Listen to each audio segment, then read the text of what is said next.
Perfecto, pues buenas tardes, bienvenidas y bienvenidos a este segundo webinar que organizamos desde la Cátedra UNESCO de Vivienda de la Universidad Rovira i Virgili. Y primero de todo me gustaría agradecer a todos su asistencia. Me presento, soy la doctora Núria Lambea, investigadora postdoctoral de la cátedra, y hoy me encargaré de presentar este webinar. En esta ocasión hablaremos de vejez, comunidades de propietarios y redes de apoyo. Para ello contamos con tres ponentes con gran trayectoria y experiencia en este campo. Contamos con la doctora Blanca Deusdat, que es profesora agregada del Departamento de Antropología, Filosofía y Trabajo Social de la URB, coordinadora del proyecto H2020 Socatel y también miembro de la Cátedra de Vivienda.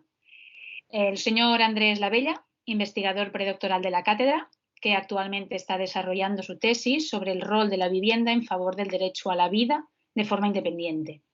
Y finalmente contamos también con la doctora Gemma Caballé, investigadora postdoctoral de la cátedra y profesora de Derecho Civil de la URB.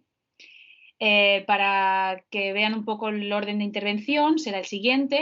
Primero la doctora Deusdat nos hará un primer análisis sobre la crisis devastadora en las residencias de personas mayores como consecuencia de la epidemia del COVID-19. Posteriormente, el señor Labella discutirá sobre qué debe entenderse por red de apoyo, cuáles son los principios y el marco legal del apoyo, y también nos ofrecerá algunos ejemplos.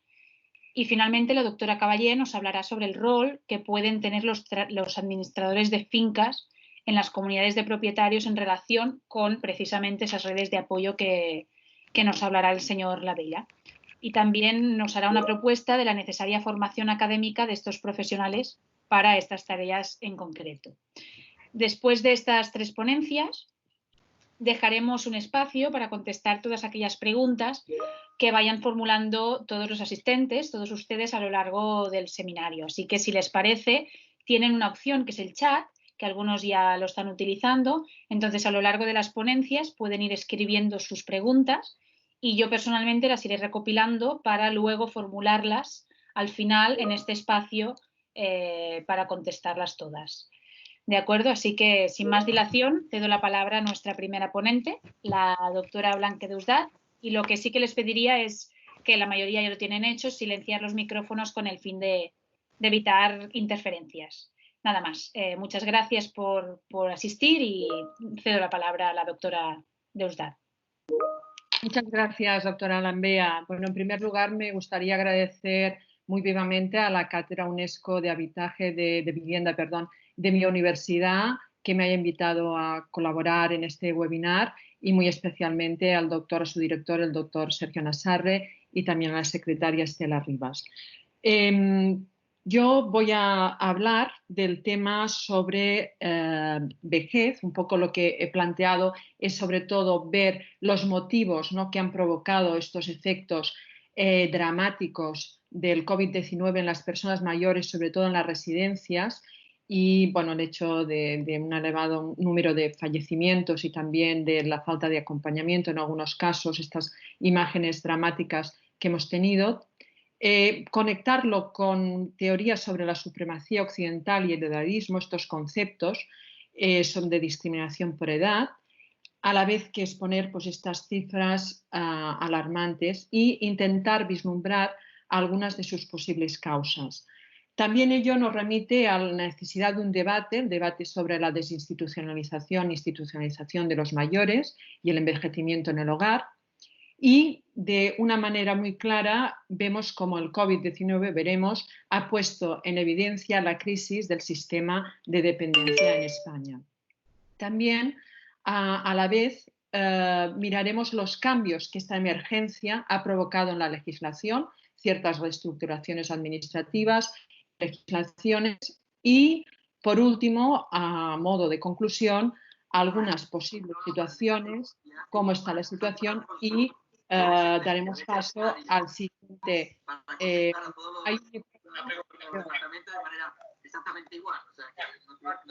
Perdón. Vale.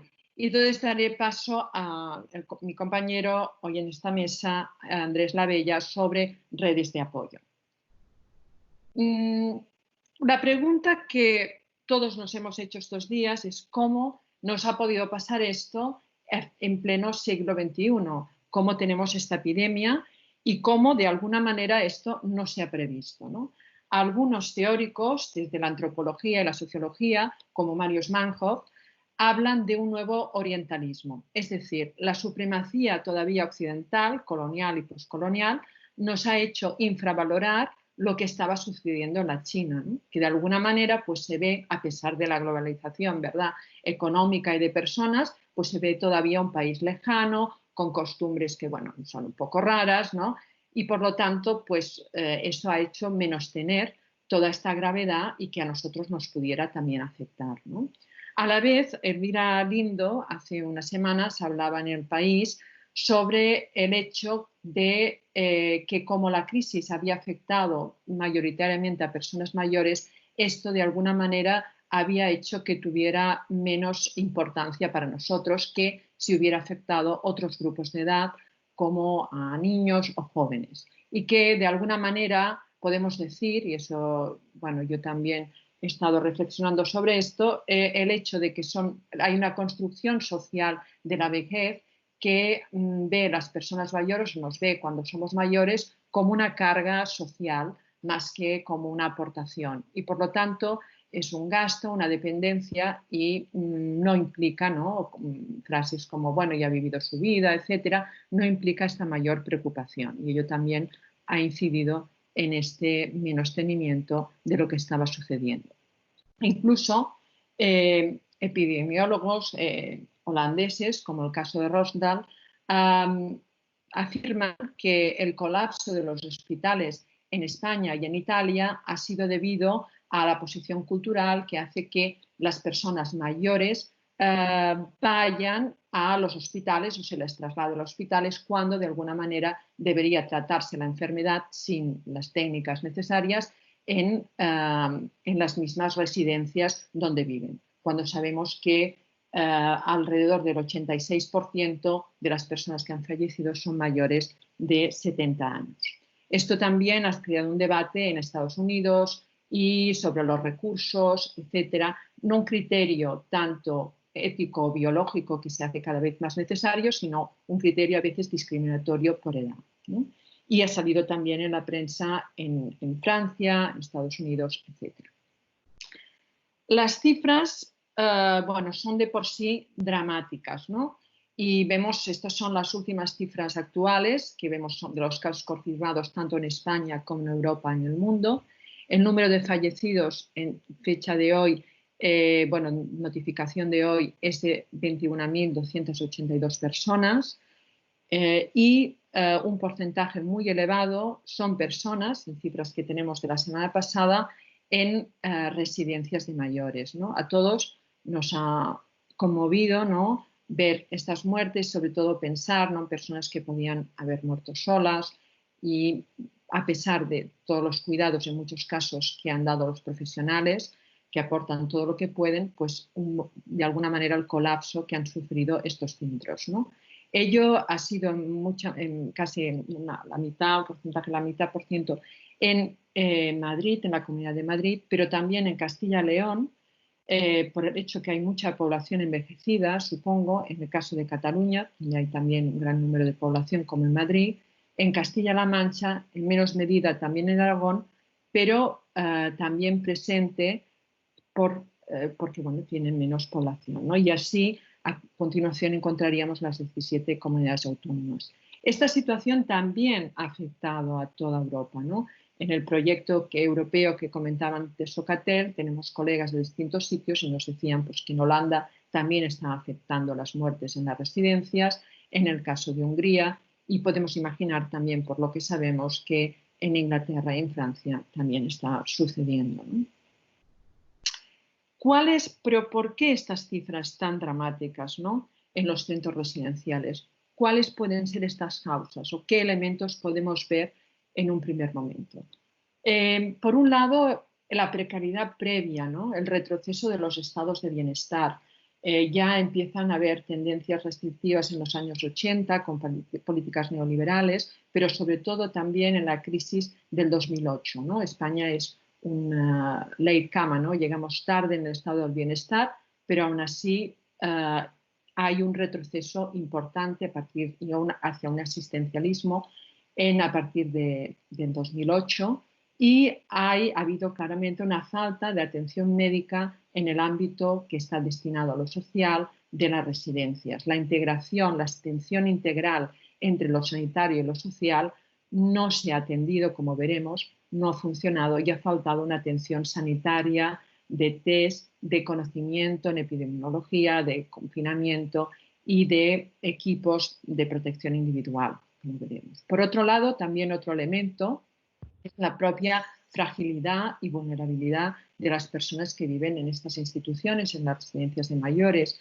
Son personas en las residencias públicas que tienen de tener un grado, lo que se denomina un grado 2 o 3 de dependencia, es decir, que necesitan ayudas para hacer muchas de las actividades básicas de la vida diaria, incluso algunos son totalmente dependientes y tienen una complejidad médica importante. Por lo tanto, la enfermedad se ha acercado con mayor fuerza en ellos, ¿no? y ellas. Por otro lado, las propias condiciones de los centros. Son centros que tienen muchos espacios comunes, con ciertas limitaciones de convivencia, ¿no? de difícil separar, aislar, habitaciones en muchos casos compartidos. Tampoco en el primer momento tampoco sé, al menos por lo que yo sé, se dijo bueno, que podían ir a casa antes de confinarlos, sino que se cerraron los centros. Si hubieran mandado ciertas personas con sus familias, igual eso les hubiera dado un poco de espacio más en los centros para poder confinar, ¿no? Como me comentaban que habían hecho otros centros para discapacitados psíquicos, ¿no? en la comarca, en Taller Baixcamp. Por lo tanto, esto es un elemento. Y esto además también difícil de poder seguir las medidas de higiene y se ve agravado en el caso de las personas con demencia, ¿no? Por el hecho pues, de necesidad de ambular y sobre todo porque necesitan dificultad de comprensión de la situación y porque necesitan un apoyo extra en estos sentidos, como han observado los estudios que sobre ellos se ha hecho ya en China. Por otro lado, el contagio de los profesionales. Los profesionales incluidos, puede compararlo.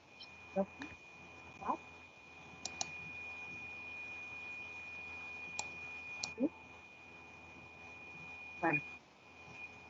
Por otro lado, el tema de los profesionales no han tenido tampoco material sanitario, equipos de protección individual, ha habido contagios y que ellos mismos, los propios profesionales, además de contagiarse, han contagiado a los usuarios. No han habido test para saber detectar cuál era la situación, por tanto, falta de material médico. Y también los estudios hablan de que estos profesionales se encuentran en un doble estrés. Por un lado, el miedo a contagiarse y por el otro, el estrés de ver cómo iban falleciendo las personas y los residentes con quien tienen una convivencia.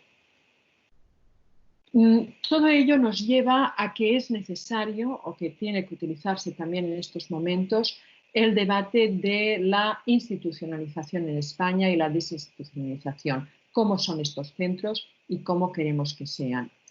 Y yo creo que la cátedra de vivienda de la URB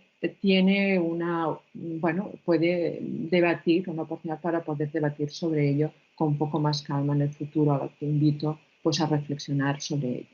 En un principio, los temas de la desinstitucionalización surgen en los años 60 con el sociólogo Edwin Gorman, quien acuña el término de instituciones totales, haciendo referencia a aquellas instituciones que aíslan de la vida, de su vida social, a las personas. Esto empezó en los procesos de desinstitucionalización con los enfermos mentales y llega mucho más tarde en el caso de las personas mayores.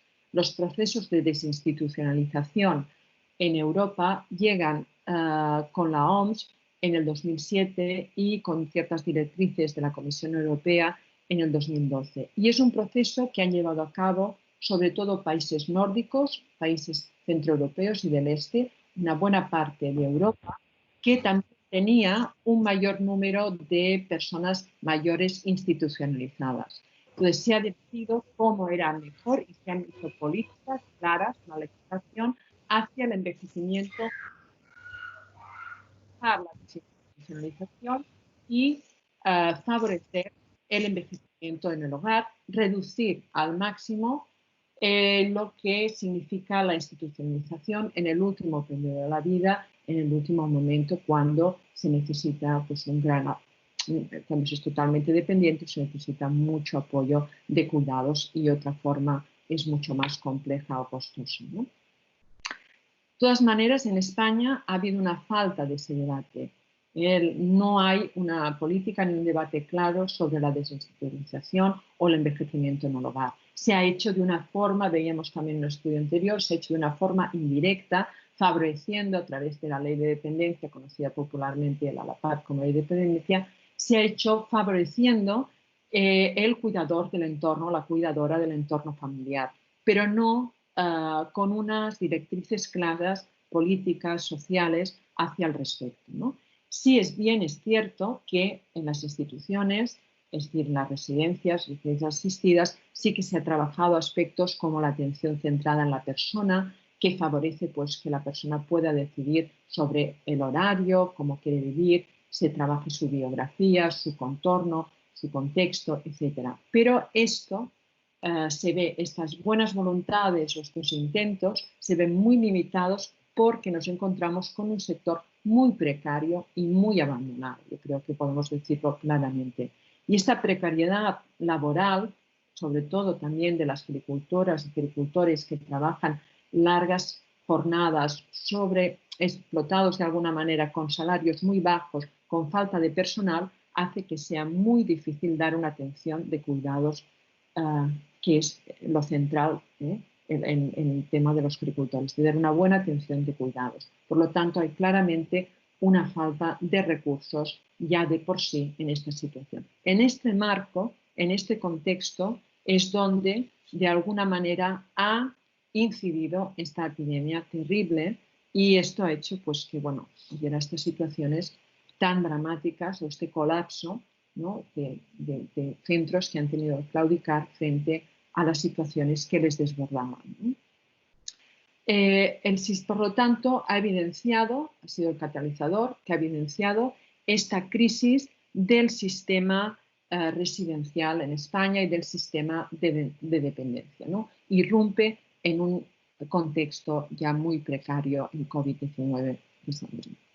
Tenemos como ley que entró en vigor el 1 de enero del 2007 la ley de la autonomía personal y atención a las personas en situación de dependencia, conocida como la ley, popularmente como la ley de dependencia, o también a veces nos referimos a ella más profesionalmente que a las siglas de la LAPAD, y en esta ley tenía muchas expectativas, una visión de universalización, el cuarto pilar del estado de bienestar, pero la realidad es que no se han cubierto todas estas expectativas que generó y, por ejemplo, podemos decir como cifra que han muerto en el año, a finales del 2019, murieron 30.000 personas que se les había reconocido la situación de dependientes, pero antes de que hubieran obtenido una prestación o un servicio.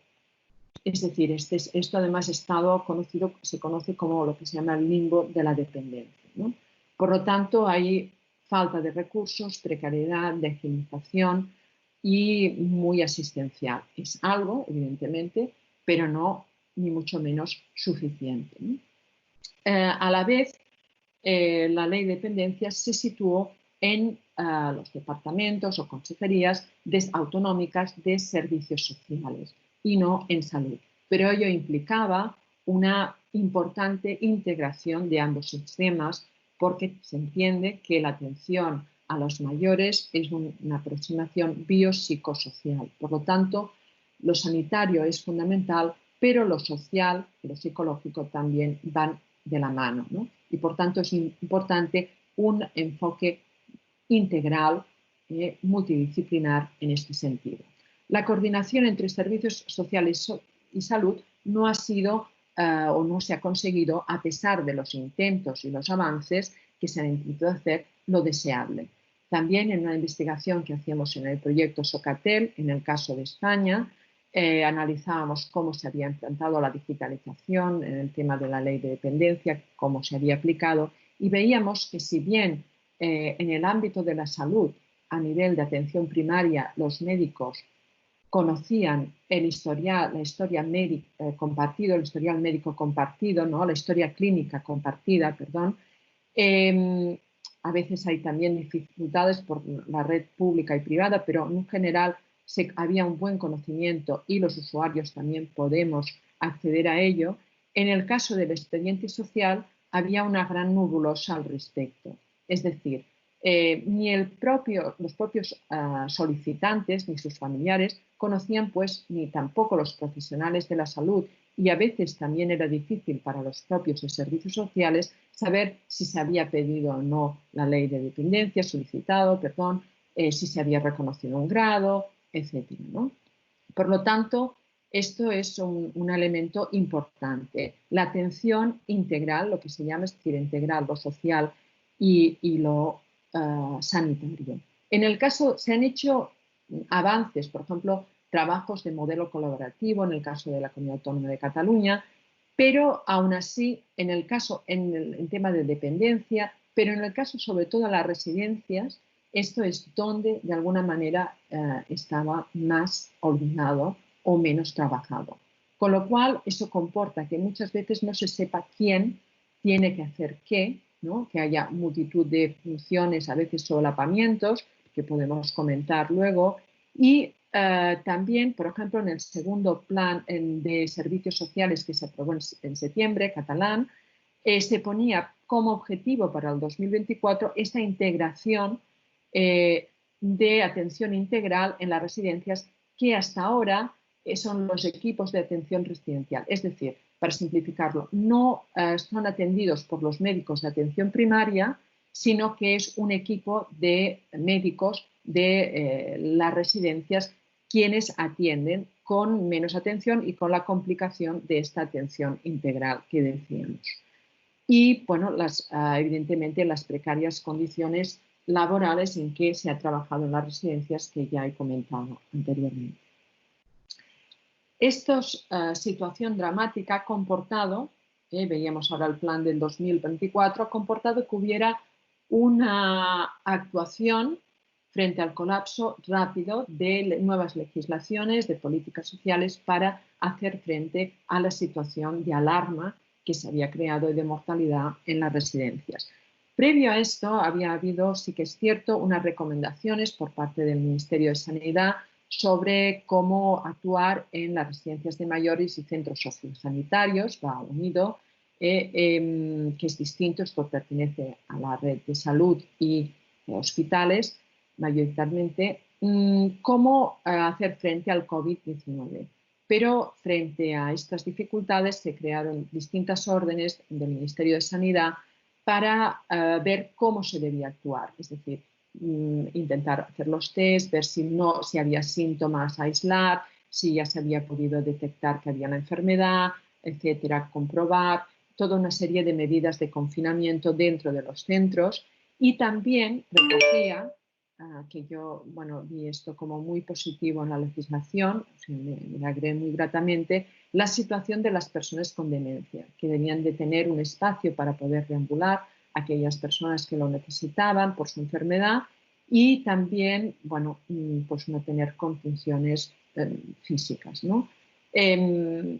No se hacía referencia a la necesidad, y eso es lo que, de una extra ayuda, pero bueno, otra cosa, es decir, la legislación estaba bien, luego el problema está con esta falta de recursos, cómo se puede aplicar o los profesionales pueden aplicar esa legislación, ¿no? Entonces también luego hubo otra orden en que sobre todo se hace incidencia en recopilar los datos, las comunidades autónomas tienen que entregar datos al Ministerio de Sanidad, y también están al cargo de las inspecciones de los centros. En Cataluña todo esto generó también un decreto en que hubo un cambio administrativo una reestructuración administrativa y la Dirección General de Autonomía Personal y Discapacidad, que estaba evidentemente a servicios sociales, porque está incluida en lo de la ley que hablábamos antes de la LAPAD, pasó al Departamento de Sanidad. Es decir, las residencias, sí había una queja por parte de las asociaciones que trabajan en residencias como ACRA sobre la falta de elementos sanitarios en las residencias, ahora pasaron directamente a sanidad. Esperemos que ello no implique que se olvide la parte social, es decir, se ha hecho, pero bueno, ha sido una medida para intentar. Y lo que se tenía previsto para próximos años, ahora la atención primaria está atendiendo directamente a las residencias y no los equipos de atención residencial. Y por otro lado, también para ver todo el tema de inspección de los centros, hay también los municipios, se ha regulado, tienen que alertar si hay irregularidades o, bueno, porque también se había visto determinar a alguien oficialmente si había alguna irregularidad fuerte en ese sentido. Bueno, y a modo de conclusión, ¿no? Primero esto que hemos visto, la legislación está muy bien, debemos ver cómo se aplica. En el artículo que hoy publicaba el doctor Sergio Nassarre hacía mención de estas reestructuraciones legislativas que se van a mantener y que va a cambiar. Por lo tanto, bueno, esto es un elemento importante. Tampoco es que está muy bien que sea sanitario, pero tiene que haber una atención integral. Lo social también tiene que estar ahí y vamos a ver cómo, si cambiará o no después de que superemos esta situación que seguramente será más tiempo de lo que querríamos, ¿no? Unas mejoras, por lo tanto, esperemos que unas mejoras en la atención integral, esta integración también de la historial clínica compartida y del expediente social. Todo este elemento, esperemos que la crisis sea una oportunidad en este sentido, ¿no? En mejorar, pero seguramente no podemos ser ilusos al respecto y tendremos que reivindicarlo, ¿no? Reivindicar estas mejoras. Como también creo que es importante reivindicar en esta asociación una ley de protección de los mayores. Solamente con leyes de cuidados de larga duración, como tenemos la ley española de la paz que hemos visto, la conocida como dependencia, no es suficiente. Hay que garantizar que no haya prácticas edadistas en elementos de salud, regulaciones éticas sobre el final de la vida, abusos en muchos aspectos, ¿no? Lo social, la participación en la sociedad, las relaciones internacionales. Yo creo que hay muchos aspectos y como hay una ley de infancia y de adolescencia, por ejemplo en el caso catalán y también a nivel español, yo pienso que también tiene que haber una ley en este sentido de los mayores. Seguramente necesitaremos una mayor implicación de la comunidad y eso mi compañero Andrés Lavella les hablará pues, de las redes de apoyo y de esa implicación de la comunidad, pero los recursos públicos también deben destinarse. Evidentemente tenemos que utilizarlos con sostenibilidad y bien, pero tendremos que reivindicarlos. Bueno, y yo creo que lo dejaría aquí. Muchísimas gracias por su atención. Es un poco hacerlo así, pero muchísimas gracias y cedo la palabra a la moderadora. Y ahora, pues, si me permiten. Muy bien, doctora Deusdat, muchísimas gracias. Y sin más dilación, pues damos paso al señor Lavella para la segunda ponencia. Simplemente recordarles que pueden ir, como ya están haciendo algunos asistentes, formulando sus preguntas y sus comentarios en el chat y yo las voy recopilando y las formularemos al final de las tres ponencias. ¿De acuerdo? Señor Lavella. Muchas gracias, doctora Lambea. Muchas gracias a la cátedra por escoger este tema tan importante, tan interesante en un momento tan especial de la sociedad, no española, sino de la sociedad mundial. Y nos tenemos que quedar con un mensaje optimista y en este sentido voy a trasladar, siguiendo las palabras de la doctora Deusdat, cómo los entornos comunitarios, las redes de apoyo, pueden ayudar a manifestar este derecho a la desinstitucionalización. Entonces, para intentar entender qué es una red de apoyo, vamos a desglosar los dos conceptos. Por un lado red y por el otro lado apoyo, porque ni la Real Academia de la Lengua ni el ordenamiento jurídico conseguimos encontrar una descripción de red de apoyo. No descubrimos nada si por red entendemos que es un conjunto de elementos, que pueden ser hilos, cuerdas, alambre, que están trabados con unos nudos que forman unas mallas y que están dispuestos hacia una finalidad común. Es decir, la intencionalidad en la red es un elemento esencial.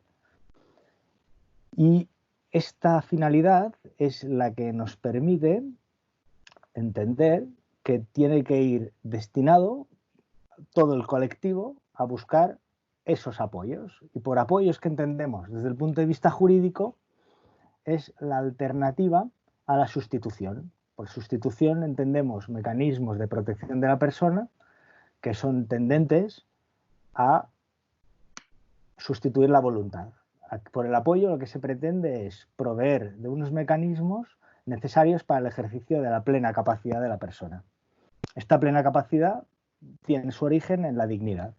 La dignidad que está recogida en la Declaración Universal de Derechos Humanos es la base sobre la cual debemos articular todo el sistema. Si entendemos que la dignidad es el horizonte, entendemos que el modelo de apoyos no es una decisión, no es una elección de un modelo de atención centrada a la persona versus un modelo centrado en los servicios, sino que es una obligación que tenemos para dar cumplimiento a una normativa internacional.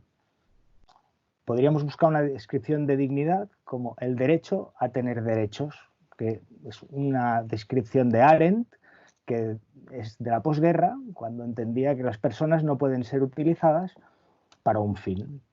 Y en este sentido, para identificar el apoyo, hemos puesto este amarre que es la alternativa al ancla. El ancla es la sensación de poner a una persona clavada en un sitio, que es la institucionalización, que es la tutela, que es la muerte civil, que es la pérdida de sus derechos y su capacidad de determinar.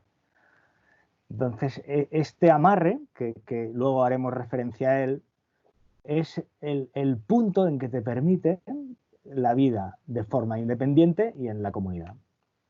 Entonces, si entendemos el modelo de apoyo y vamos a la siguiente lámina, intentaremos ver cuáles son los principios que nos debe guiar el modelo de apoyos. El modelo de apoyos tiene un primer principio, que es la proporcionalidad. Si podemos pasar de lámina.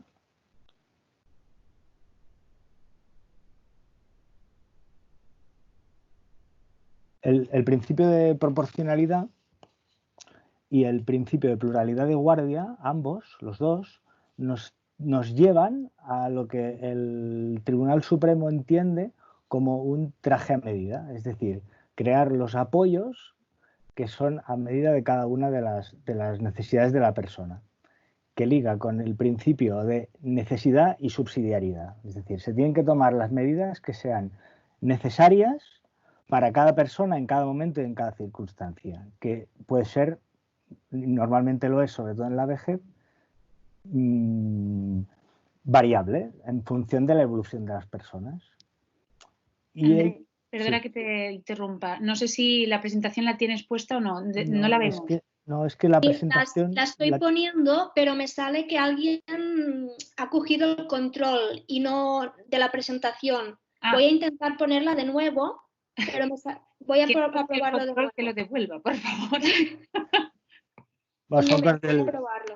Son cosas del directo. En la segunda lámina sigue. Estaba intentando explicar los principios. Como no la tenemos, voy a leer los principios y voy a desarrollar cada uno de los principios. El primer principio es fundamental, que es el de proporcionalidad. Se deben tomar las medidas que sean necesarias en función de las necesidades concretas y puntuales. El segundo principio es el de la pluralidad de guardia. Se tiene que escoger un mecanismo que sea adecuado para cada persona. Y hay varios. Durante el ordenamiento encontraremos desde la tutela hasta la curatela, pasando por la asistencia. Tiene que haber un principio de necesidad. No se pueden adoptar medidas si no son estrictamente necesarias.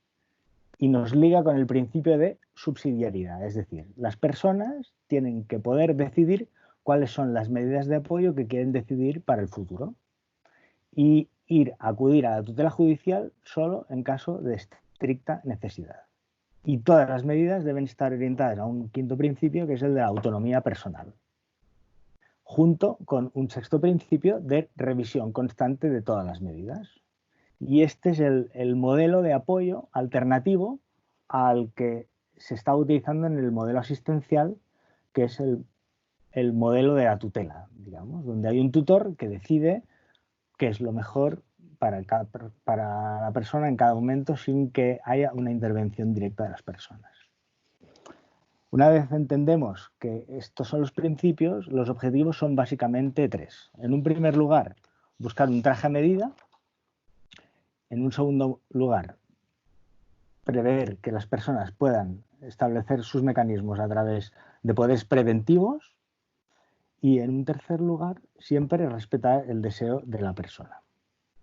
Entonces, para que esto se pueda cumplir, es necesario que haya una serie de apoyos sociales que le ayuden a complementar la capacidad hasta donde él no llegue.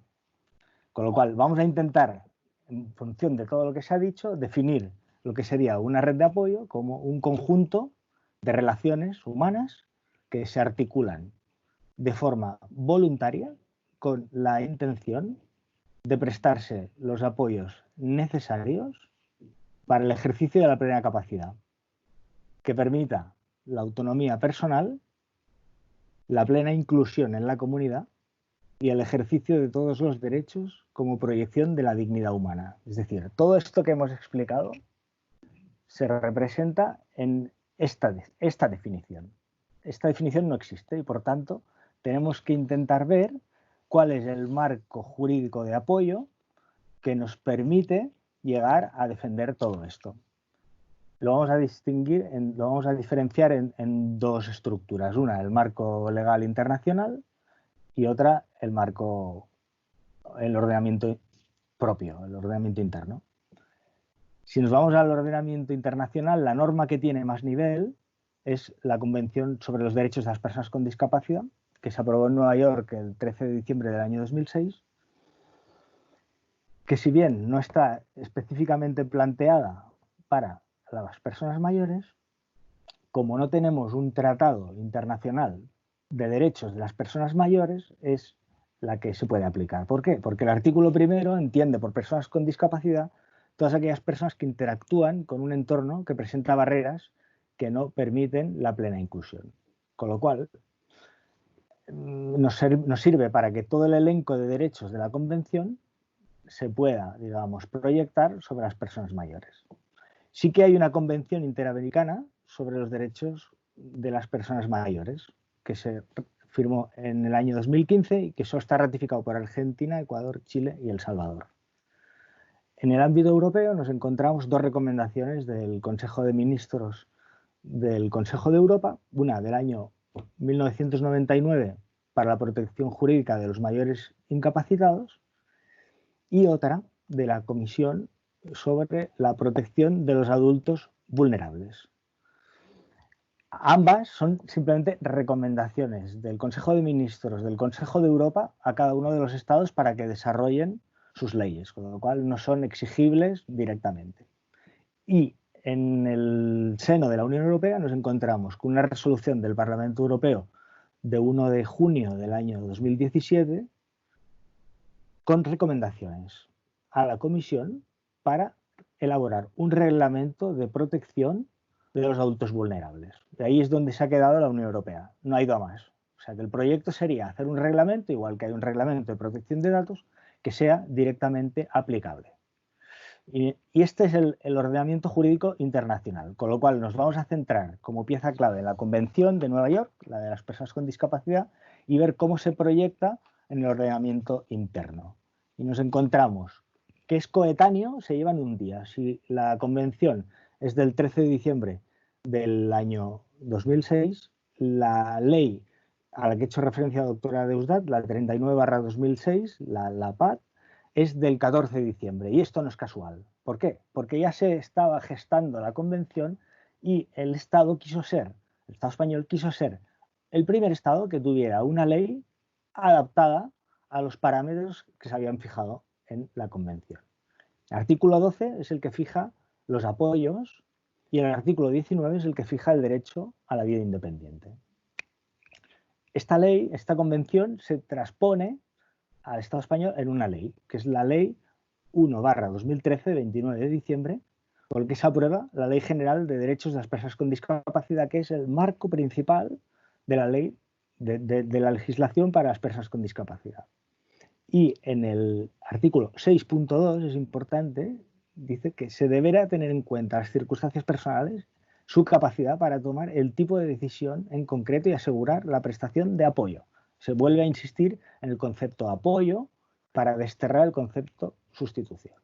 ¿Qué pasa cuando nos vamos a la normativa civil? Nos seguimos encontrando en el Código Civil español con una normativa, con alguna modificación del año 1983, basada en el modelo asistencial, donde la tutela era la principal herramienta.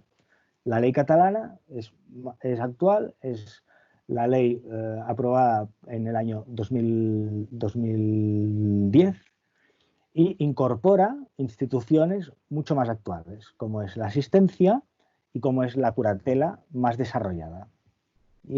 Y junto con ello incorpora una ley del año 1998 que es la ley que estaba prevista para proteger a las personas mayores que pudieran convivir en una misma vivienda, que es las relaciones convivenciales de ayuda mutua, que está recogida en el artículo 240. Este artículo tiene mucho recorrido. Es un artículo que prevé que familias sin límite de número o amigos hasta 4 puedan convivir en una misma vivienda, creando, para entendernos, una familia convencional. Ellos pactan y llegan a un acuerdo para poder convivir. Esta sería una herramienta muy interesante para las personas que viven solas. Se puede constituir de forma tácita por la convivencia ininterrumpida durante 2 años o se puede hacer en un documento notarial. La recomendación siempre para proteger la seguridad jurídica es hacer un documento notarial porque si no hay riesgo de confundirlo con otras instituciones como la pareja estable. Y es importante porque las consecuencias de una y otra son diferentes y por tanto hay que intentar aclarar las cosas. Es una muy buena herramienta también para hacer la transición desde las instituciones. Gente que necesita salir de la institución para ir a una vivienda y no encuentra. Entonces hay gente que tiene una vivienda y vive sola y ahí se puede encontrar este punto, esta herramienta para la desinstitucionalización. Y por otro lado, el artículo 553 del Código Civil de Cataluña y la Ley de Propiedad Horizontal regula el entorno comunitario por excelencia, que es la comunidad de propietarios, la Ley de Propiedad Horizontal, que la compañera Gemma Caballé, doctora Gemma Caballé, desarrollará a posteriori. Es el entorno comunitario natural por excelencia. Lo estamos viendo cada día a las 8 de la tarde cuando la gente sale a aplaudir. Lo estamos viendo en cada iniciativa que surge para ayudar a las personas mayores que viven en la escalera. Tenemos 10 millones de edificios en régimen de propiedad horizontal en España. El 66% de las personas viven en propiedad horizontal. No, es una ley muy conocida por todos. Si en el año 1960 las propiedades horizontales nacieron para dar sentido a una demanda de gente que venía del ámbito rural para ir a las ciudades y lo que se pretendía era establecer unas normas para poder adoptar acuerdos y para distribuir los gastos, quizá sea ahora el momento para reformularla y entender que la necesidad social ha cambiado, que 60 años después es diferente y que hay que apelar a cuestiones más sociales. Es lo que tenemos que intentar aprovechar. Y si vamos a ver ya ejemplos concretos, digamos, en la siguiente lámina veríamos que los hemos distinguido en 2 aspectos. Uno, que referiría al ámbito de la solidaridad, digamos, que son iniciativas sociales que han salido fruto de la solidaridad. Y en un segundo plano hay un aspecto también muy importante que es la profesionalización. Es decir, no podemos dejar todos los entornos comunitarios de apoyo en manos de la innovación social. ¿Por qué? Porque no tienen recursos suficientes y porque hay determinados requisitos legales para ajustarse a la normativa que no van a poder cumplir. Encontramos iniciativas, por ejemplo, para compartir wifi, para compartir ordenadores, para ir a buscar la compra de las personas que no pueden salir, para pasear perros. Encontramos redes de apoyo en redes sociales para hacer llamadas telefónicas para personas que viven solas, donaciones económicas, subastas de arte. Hay un montón de iniciativas que se ven cada día en la prensa que son redes de apoyo, que todos se ponen de acuerdo para conseguir un objetivo. Y desde el punto de vista profesional, y con esto acabaré, los administradores de fincas van a jugar un rol fundamental para que estos edificios que van a tener que prestar nuevos servicios, que van a tener que habilitar nuevos espacios para actividades compartidas, para que todo el mundo pueda vivir en ellas, va a requerir una adaptación en su modus habitual, en su práctica habitual de trabajo, porque ya no se va a limitar solo a las liquidaciones económicas, a las juntas, a los acuerdos, sino que van a tener que promover que los consensos y los flujos de solidaridad circulen de forma natural y sin estridencias, para que todo el mundo pueda sentirse, digamos, realizado en su vivienda, que se ha manifestado como el principal refugio frente a esta pandemia. Y respecto de las personas que tienen que prestar los cuidados, tanto en los domicilios como en las instituciones, también tendrán que revisar sus praxis para adaptarlos al modelo de apoyo. Entonces, en este sentido, el modelo de atención centrada en la persona que muchas instituciones están implantando es el futuro, es la proyección del modelo de apoyo de la Convención sobre la intervención diaria, y hay que recordar que no es una elección, es una obligación. Tenemos que hacerlo todos conjuntamente para preservar nuestra dignidad colectiva, y este es un buen momento para aprovechar esta oportunidad y salir reforzados para crear una sociedad más inclusiva. Y con esto acabo. Muchas gracias. Muchas gracias, señor Labella. La verdad que las ponencias están siendo muy interesantes y variadas en su misma temática. Y ahora pasamos finalmente a la última ponencia, la de la doctora Caballé, que va muy ligada con la del señor Labella.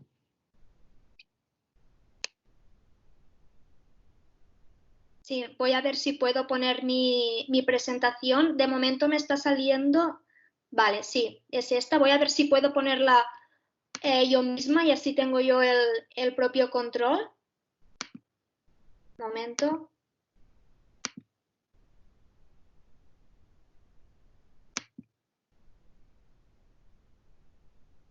No me deja. Pues tranquila que te las paso yo, Gemma. ¿Sí? Sí, vaig fent, sí. Vale. Bueno, pues siguiendo lo que no se ve a pantalla completa. No sé cómo lo veis vosotros. No, pero no se puede hacer de otra manera. Vale. Hacerlo así. Vale.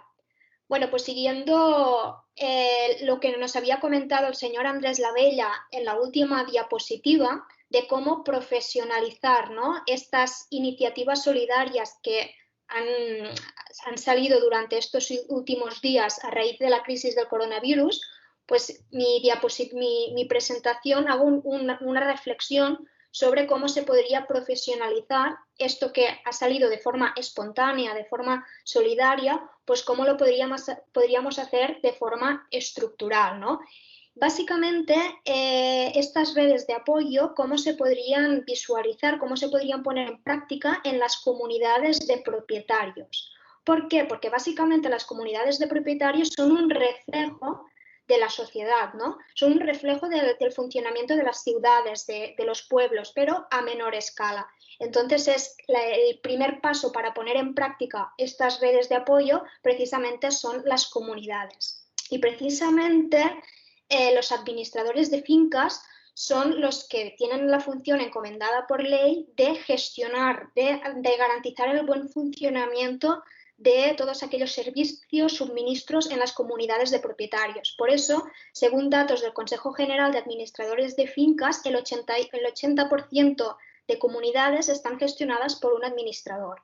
Si vemos en la primera diapositiva, en la gráfica del Eurostat, según datos de la Unión Europea del 2017, vemos que el peso de la propiedad horizontal en España es muy importante, ¿no? Porque el 66,1% de personas viven en viviendas que están organizadas en régimen de propiedad horizontal. Esto significa más de la mitad de la población.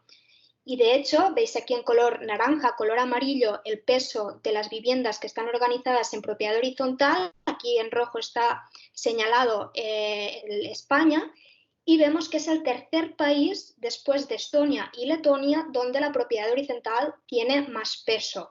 Claro, esto es lo que evidencia que es precisamente en estas comunidades el escenario ideal donde podemos poner en práctica estas redes de apoyo que nos ha explicado el señor Andrés Lavella. En la siguiente diapositiva os he puesto algunos ejemplos de iniciativas solidarias que estos días han aparecido de forma espontánea, carteles en las escaleras, en los ascensores, en los rellanos de las viviendas, de vecinos que se ofrecían ayudar pues, a las personas mayores, a las personas vulnerables, a personas que con problemas de movilidad, que no puedan salir a hacer la compra, a ir a la farmacia, a buscar medicinas, incluso aquellas familias que tienen que trabajar o tienen que teletrabajar y necesitan pues, que alguien esté pendiente cuidando a sus niños, a sus niñas para poder hacer los trabajos de la escuela. Pues han aparecido una serie de iniciativas que antes pues quizás no eran tan habituales, pero que a raíz de esta crisis, pues sí que lo hemos visto en noticias, lo hemos visto en la prensa, pues sí que parece que se hayan convertido en el día a día en las comunidades de propietarios. Y esta cosa tan positiva, ¿no? Este ejemplo de solidaridad, hace que nos replanteamos por qué no lo hacemos de forma estructural, ¿no? ¿Por qué no lo podemos organizar o preverlo en las leyes y que esta red de apoyo que ha salido de forma espontánea a raíz de esta crisis, pues hacerlo un poco más estructural? En la siguiente diapositiva, vemos que básicamente los administradores de fincas, su rol durante estos días se ha visto incrementado. Básicamente a raíz de la publicación del Real Decreto de 10/2020 del estado de alarma, al día siguiente de su publicación, el Consejo General de Administradores de Fincas ya se pronunció diciendo que las actividades que se reconocían en que no eran objeto de aplicación del permiso retribuido, pues que precisamente se encontraba la actividad de los administradores de fincas. De este modo se interpreta que la actividad, el rol, las funciones que llevan a cabo los administradores de fincas, pues es esencial, ¿no? Y sobre todo estos días donde la vivienda se ha convertido en el principal refugio y donde pasamos la mayor parte de horas, de manera que es necesario garantizar que todos aquellos servicios, los suministros, el funcionamiento, el suministro de internet, de agua, etcétera, funcione correctamente. Y esto es lo que está encomendado por ley a los administradores de fincas. Tanto si observamos el artículo 20, que contempla las funciones de los administradores de fincas a nivel estatal, y en Cataluña, en el artículo 553-18, vemos todas estas funciones de los administradores de fincas. Y por este motivo, el día siguiente de la publicación de este Real Decreto Ley, el Colegio de Administradores de Fincas de Madrid concretó estas actividades que gestionaban y que se encargan de garantizar su correcto funcionamiento los administradores de fincas, estas actividades que se consideran esenciales. Y hasta aquí os he puesto unas cuantas, ¿no? Pues básicamente los servicios de portería y conserjería, ¿no? Algunas comunidades de propietarios disponen de sus conserjes y de la portería pues, que se encarga de hacer todas aquellas tareas que garanticen el buen funcionamiento de la comunidad. Estos días ha cobrado más importancia aún los servicios de limpieza y de desinfección, ¿no?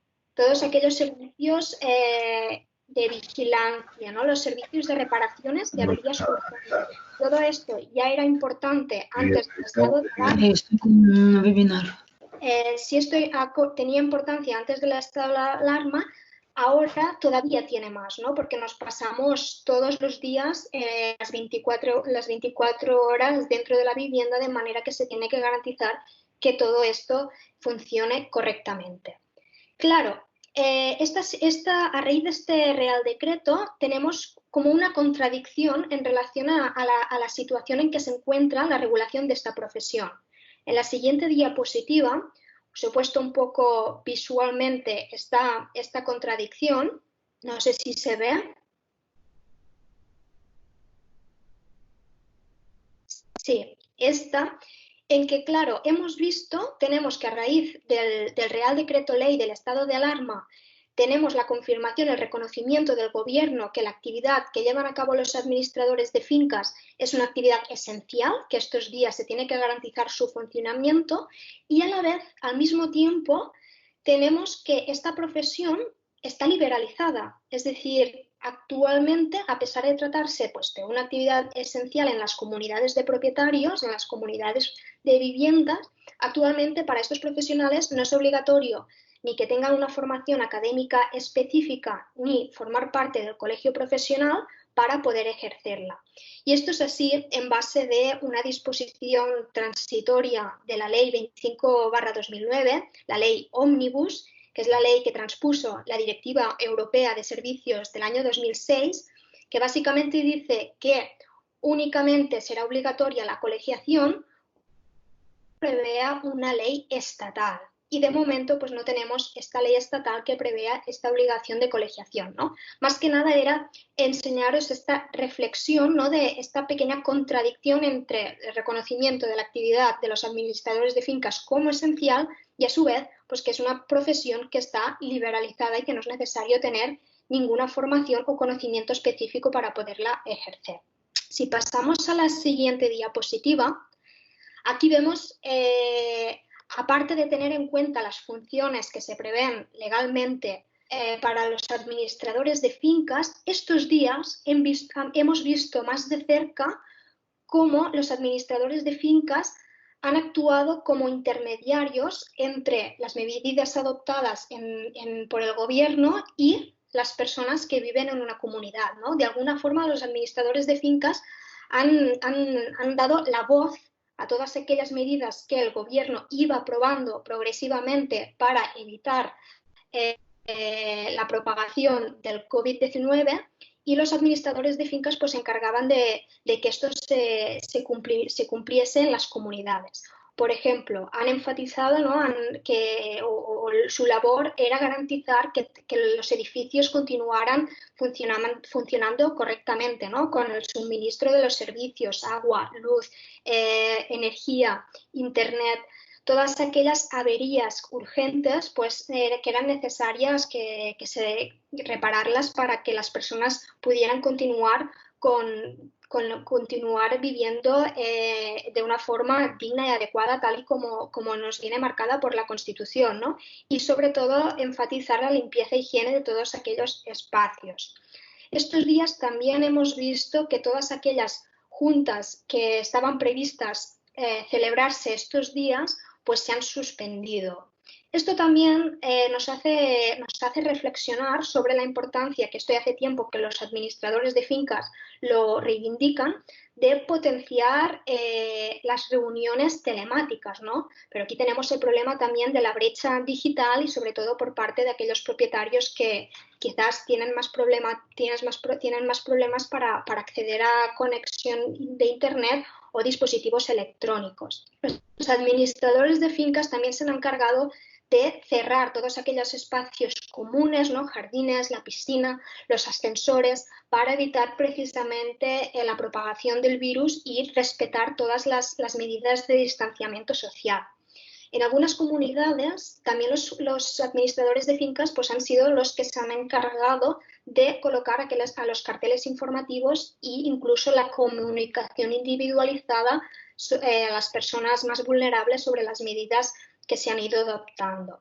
Pero en concreto, lo que más me ha llamado la atención y que está en línea de lo que nos ha explicado el señor Andrés Lavella es que los administradores de fincas también han ofrecido asistencia y apoyo a personas vulnerables o incluso aquellas que viven solas en los edificios. Claro, esto es lo que precisamente pues, nos hace reflexionar que esta labor que han hecho durante estos días, que quizás también lo hacían antes, ¿no? Pero que estos días en la crisis del coronavirus todavía se ha enfatizado más.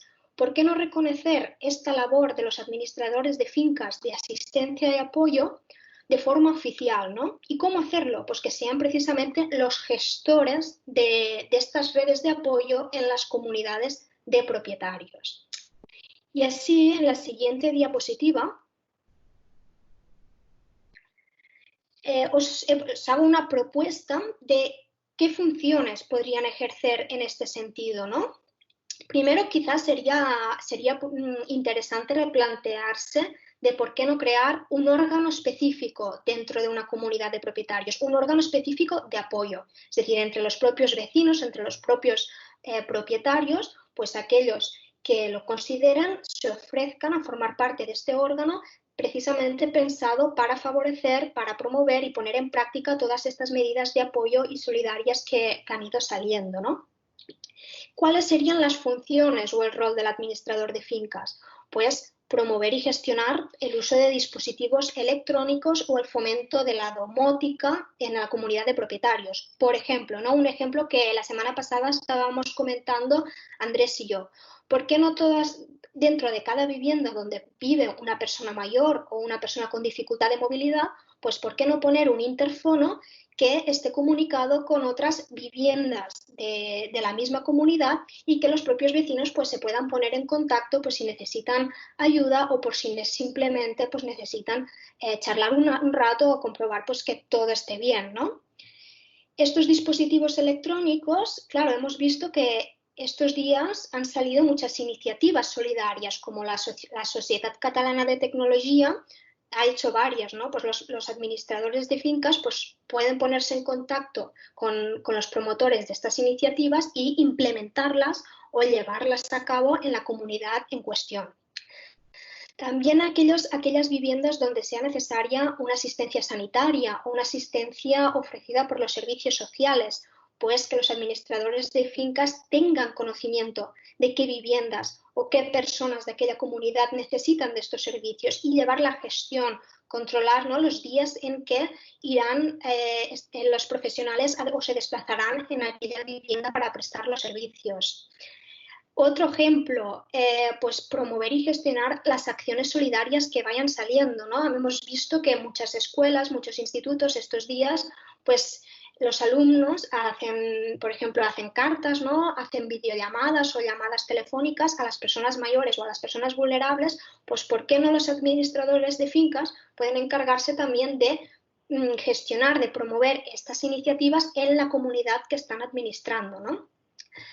Lo que comentábamos al inicio, de como ejemplos que han salido de ayudar a otras personas en el suministro de alimentos y medicinas. Todo esto necesita alguien que lo gestione, que lo administre, que se organice, ¿no? Dentro de una comunidad.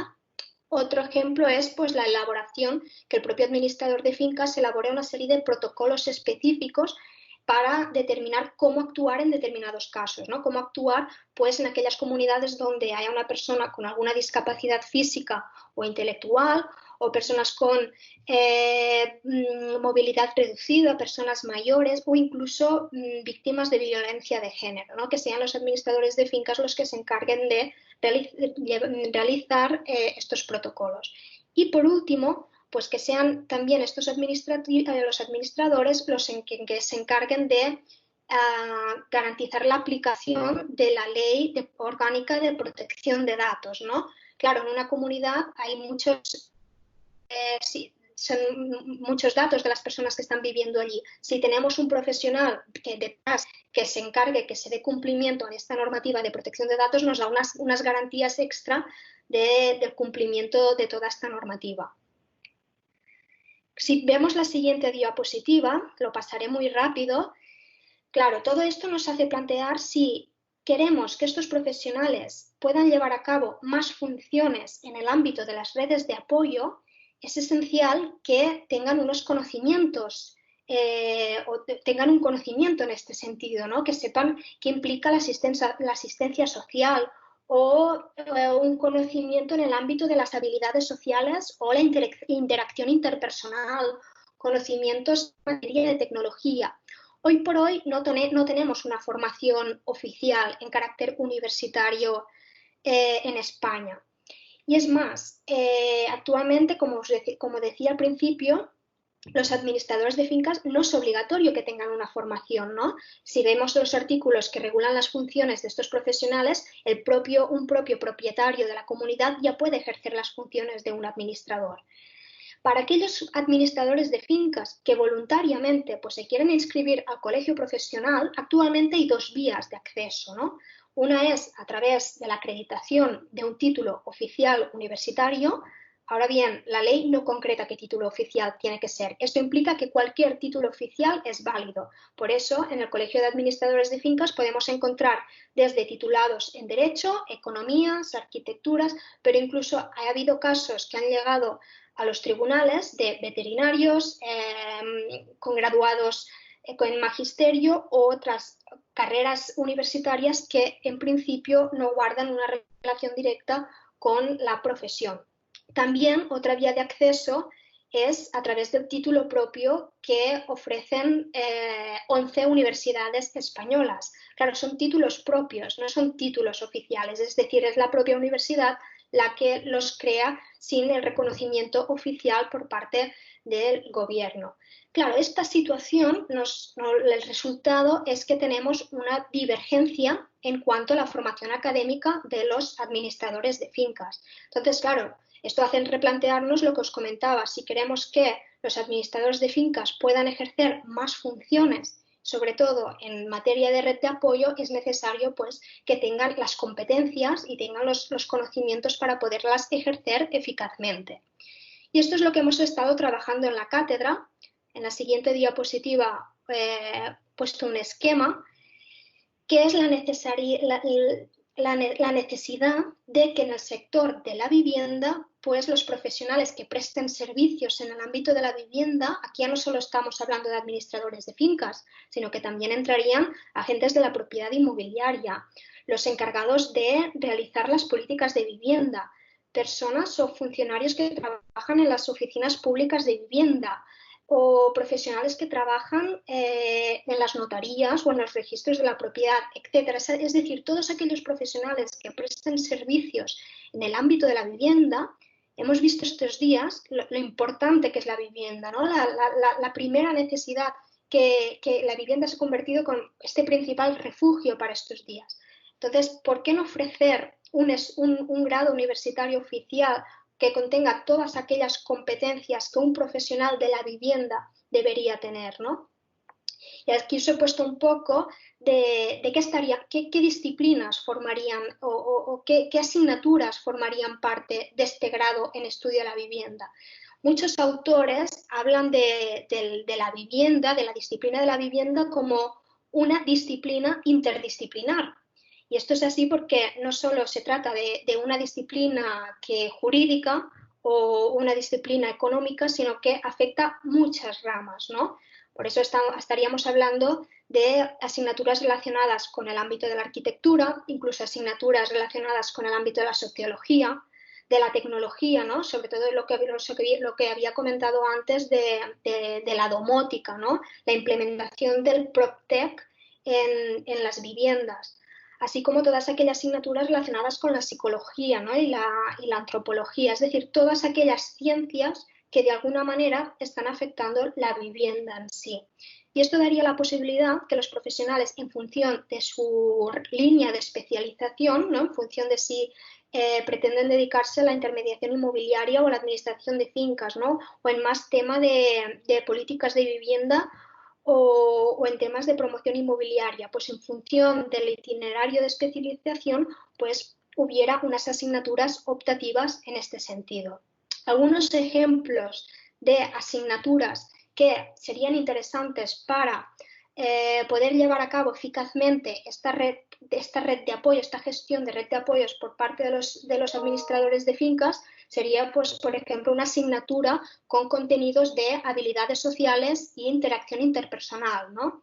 Otra asignatura en materia de sociología y la geografía humana, ¿no? La ciencia que estudia también el comportamiento humano. Asignatura relacionada con urbanismo, ciudad y territorio, ¿no?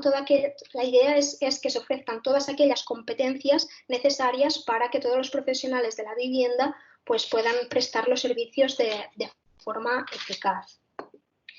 Y dicho esto, simplemente concluir que lo interesante es que esto que ha salido a raíz de la crisis de forma espontánea, de algún modo, ¿no? Vista la necesidad de ayudarnos los unos a los otros, pues simplemente quiero transmitir la reflexión de por qué no estructurarlo, por qué no hacerlo de una forma oficial y que lo que ha salido de forma espontánea pues se pueda continuar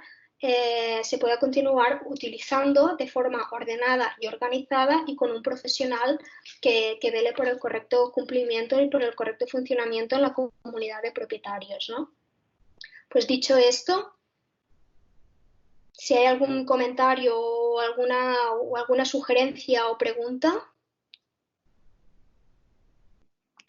Muchas gracias, doctora Caballé. La verdad que una presentación también muy interesante sobre este nuevo rol de los administradores de fincas y también sobre este grado interdisciplinar.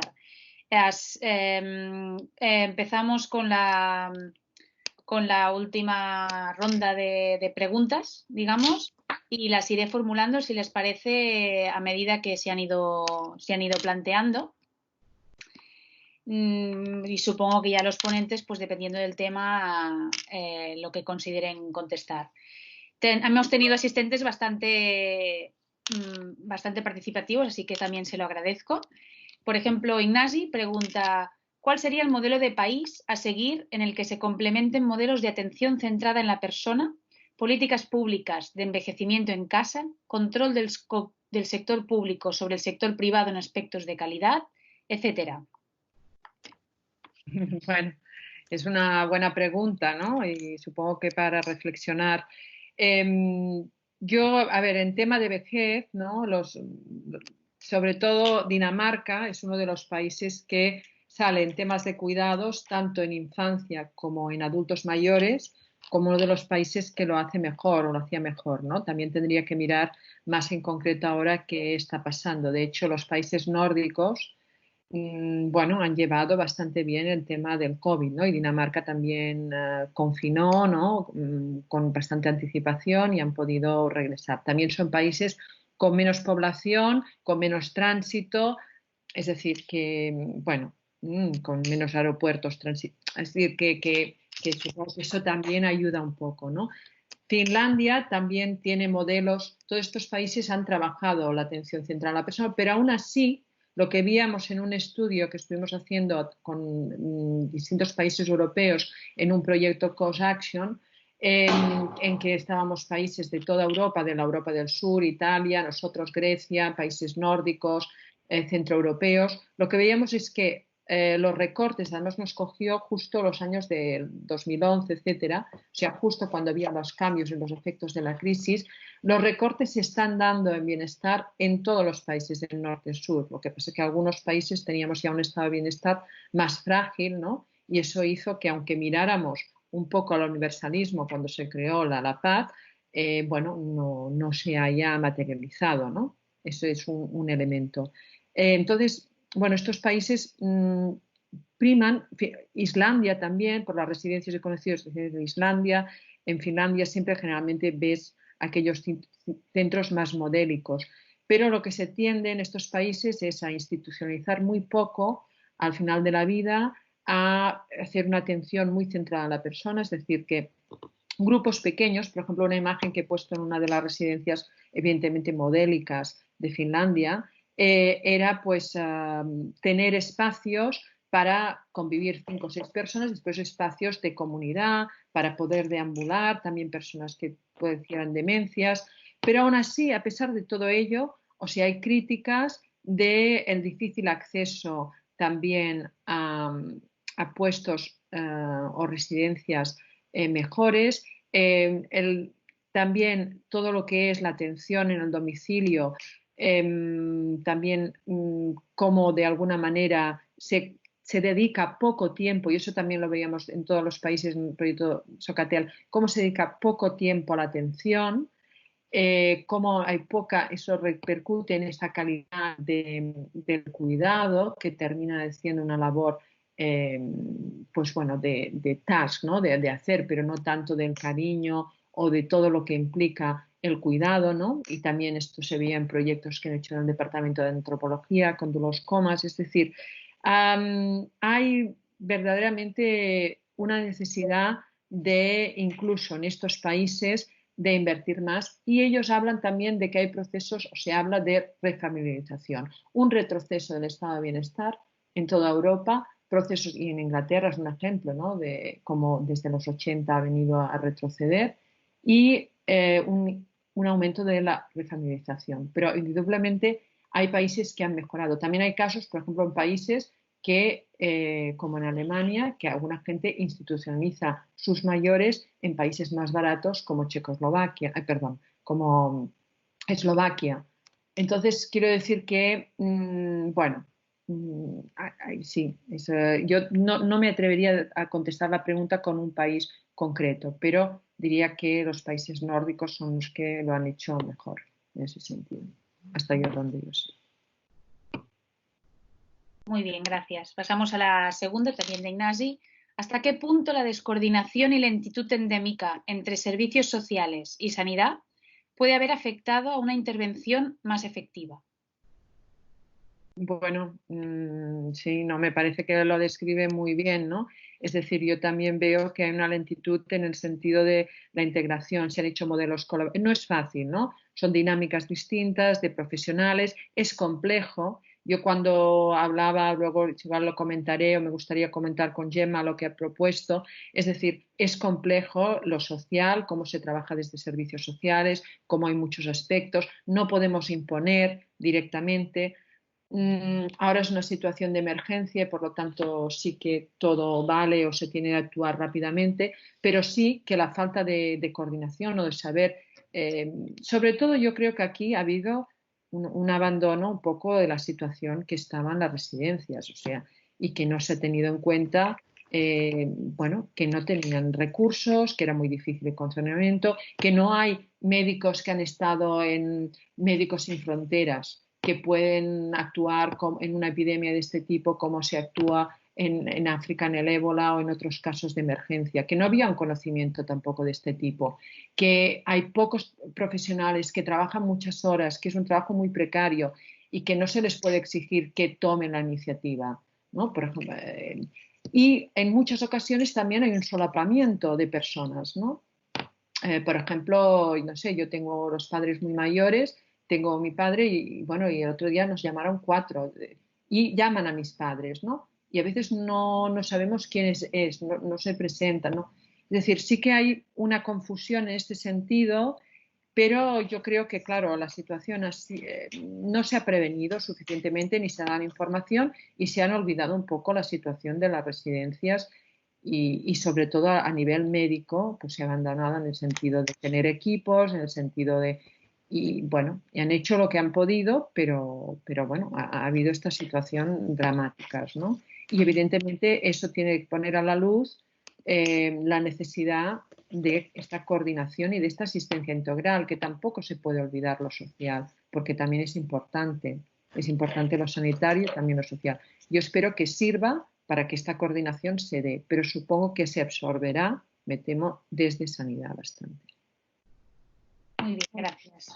Por otro lado, Germán nos comenta, no sé si quizá a modo más de comentario, que hace falta una ley de protección de los pequeños, es decir, del trabajador de edad media, para que los pequeños puedan proteger a los mayores. No sé si quiere decir algo, lo dejamos como comentario. Bueno, no entiendo muy bien lo de los pequeños, de autónomos o no sé muy bien, no he entendido muy bien la pregunta, perdone. No sé si Germán lo quiere...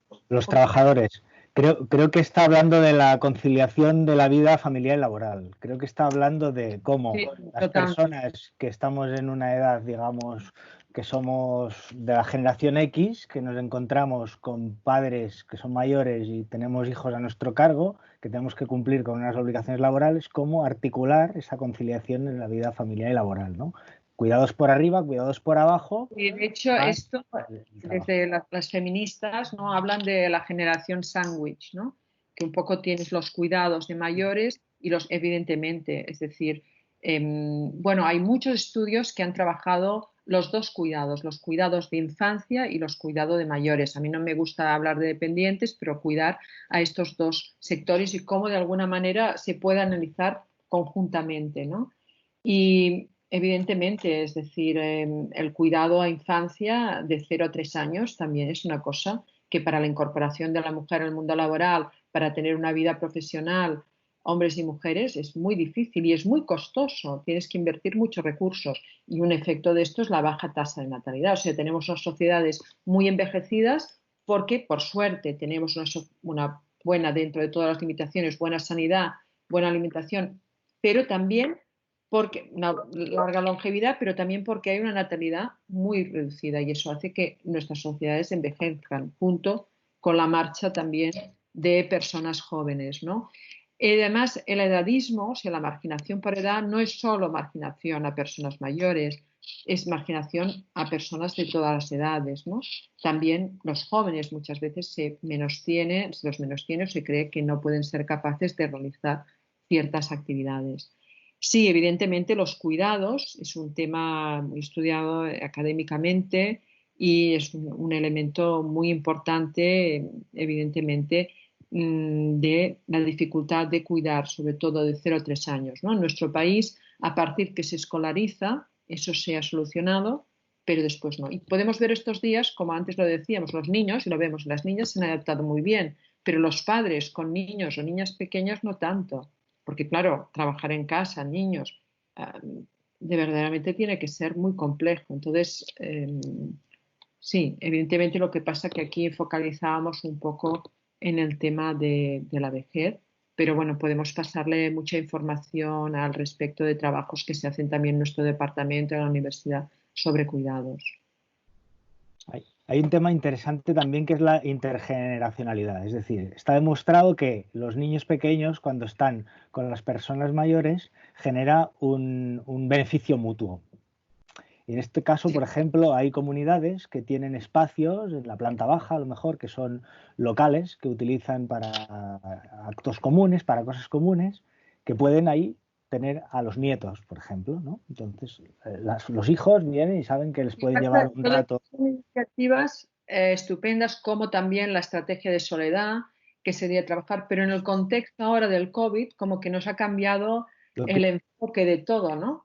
Porque la intergeneracionalidad, claro, ahora no puede dar, se da a través de las nuevas tecnologías y eso es una herramienta muy importante que tenemos en el siglo XXI y que no sufrimos como podían sufrir antes. Entonces, a través de las videoconferencias, etcétera, podemos mantener estas relaciones intergeneracionales que sin duda hay que fomentarlas, sobre todo también fuera del ámbito familiar, en los colegios, en voluntariado, bueno, sí, totalmente de acuerdo, Andrés, de subrayarlo, eso es muy importante, pero incluso la soledad, que era otro elemento también queda todo como, bueno, un mal menor, ¿no? Frente a lo que está pasando. Y desde el punto de vista jurídico, volviendo a la pregunta inicial, ¿cómo tendría que ser la estructura de un Estado? Pues yo creo que la estructura de un Estado tendría que proteger el derecho a la familia como un derecho fundamental, con todas las garantías. Y aquí lo tenemos en un capítulo de la Constitución que no está garantizado con amparo. Es decir, estaría más doméstica, más que de familia. El Tribunal Constitucional, para conceder el derecho de amparo al derecho a la conciliación de la vida familiar y laboral, tiene que hacer encaje de bolillos del principio de no discriminación del artículo 14 con el 39 de la Constitución, que no está garantizado con amparo. Y con los dos juntos hacen un mix para conseguir la protección del artículo 8 del Convenio Europeo de Derechos Humanos. Entonces, quizá a la Constitución le haría falta algunos retoques para garantizar algunos derechos sociales y el primero, pues seguramente, es el derecho a la familia. Yo hablaría a ver, yo no soy jurista, soy la menos indicada para hablar de leyes aquí claramente, pero sí para sugerir Derecho o a la unidad doméstica y también a todo el tema de apoyo en los cuidados de 0 a 3 años. Y un elemento también importante que en alguna cosa te ha referido, Andrés, yo creo también es el reconocer los derechos subjetivos, es decir, aquellos derechos que son sujetos a la persona al margen, garantizados al margen de presupuestos o no presupuestos. Y esto también es algo que tenemos que reivindicar. Muy bien, si os parece vamos avanzando porque tenemos una lista bastante larga de preguntas y si no, no llegaremos al final. Si le parece a Ignasi, que ha hecho unas cuantas, las empaqueto, las pongo juntas y creo que van para el señor Labella. O sea que a ver si está preparado. Vamos. Son un conjunto de reflexiones. Por un lado dice, el modelo asistencial acaba generando mucho más gasto para el propio Estado que no el modelo preventivo de empoderamiento al que deberíamos llegar. Afirmativo.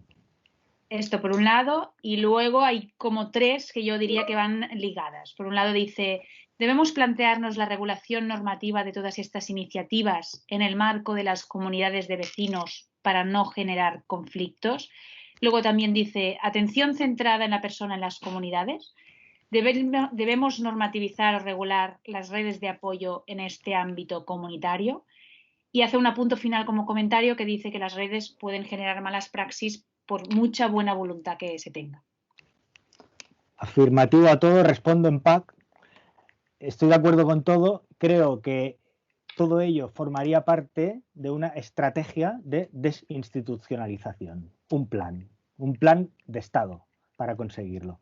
Para dar sentido a un informe de la Unión Europea que se llama el informe Spitla, que es del año 2009, donde dice que para dar sentido al artículo 19 de la Convención sobre los Derechos de las Personas con Discapacidad, hay que transformar las situaciones, digamos, de institucionalización a comunidades basadas en los cuidados. Con lo cual, la atención centrada en la persona es la manifestación directa del modelo de apoyos sobre las intervenciones diarias.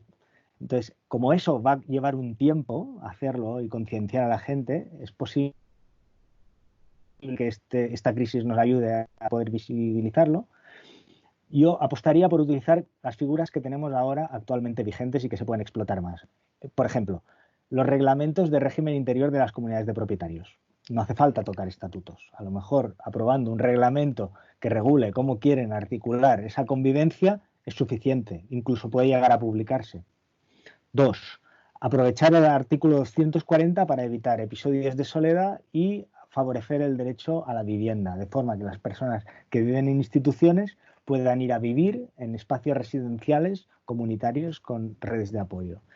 Y 3, y muy importante, la prevención. La prevención tanto de las medidas personales de protección como de los entornos comunitarios. Los profesionales pueden ayudar, es muy útil que ellos, digamos, asuman este rol, pero no tiene por qué ser así. No tenemos por qué las comunidades de vecinos, que no solo propietarios como alguien ha dicho, sino vecinos, ya sean inquilinos, ya sean propietarios, ya sean usuarios en el título que tengan, puedan participar de esa comunidad, digamos, de manera empoderada, pero los profesionales pueden dar un plus de seguridad y garantía muy importante, muy interesante. Creo que con esto respondo a todo, creo. Muy bien, y no sé si quieres añadir alguna cosa más, porque Germán pregunta algo similar. ¿Contratar un equipo de cuidadores para la comunidad de vecinos? Eso entraría dentro de la estrategia que se podría aprobar dentro del reglamento de régimen interno. Y así tendrías una seguridad donde los vecinos han aprobado unas normas que son las que se dotan.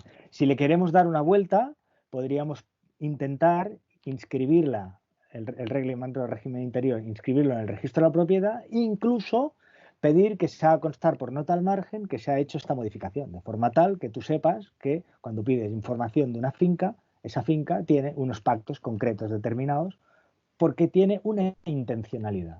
Por eso ponía antes el amarre, porque es muy importante las comunidades, las propiedades horizontales intencionales. En el Código Civil catalán tenemos reguladas tres propiedades horizontales intencionales. Una hace referencia a los puertos deportivos, donde los amarres forman parte de una propiedad horizontal que te da el derecho a utilizar un espacio de agua. 2, los mercados, y 3 los cementerios. En los 3 casos, que son totalmente diferentes, tienen una cosa en común, que es una finalidad, donde todos los usuarios de ese entorno van a hacer uso de un espacio más unos servicios comunes. Entonces, ese reglamento donde regula cómo se van a utilizar esos servicios se publica en el registro. Pues esto se podría utilizar también para las viviendas. Perfecto, gracias.